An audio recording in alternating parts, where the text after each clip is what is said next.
Over de PvdA-splitsen en de leefde en reed. Viel ik nog wel wat leefde bij de PvdA? Altijd. Ja? Ja, ik heb die liefde is nooit opgehouden. Nee, hè? Nee, hè? Nee. De leefde van GroenLinks wat minder. Nee, weet je, dat wil ik toch echt rechtzetten.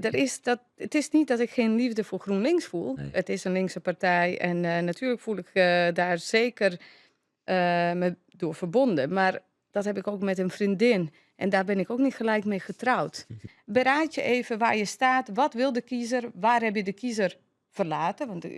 Want de kiezer verlaat jou, Mhm. maar jij verlaat blijkbaar ook de kiezer. En ik zou daar graag de discussie over willen hebben. Wel lekker, denk ik, als VVD onder de achterkant om dit samen te jaren. Nou, het is smiddelen, ja. Ja? Want, ja ik snap het ook niet helemaal. Want ik snap wel dat je terug wilt naar die basis. Hè. Waar sta je voor? Dat is heel belangrijk. Maar tegelijkertijd, die stappen die zijn al lang gezet. GroenLinks, PvdA is één club in de Tweede Kamer, in de Eerste Kamer. De mensen thuis weten inmiddels al niet beter. Als je nu weer uit elkaar gaat of anders is, dan wordt het helemaal niks meer.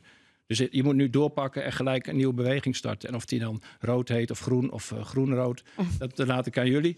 Maar voor de kiezers moet je nu doorpakken. Dit is een logische volgende stap.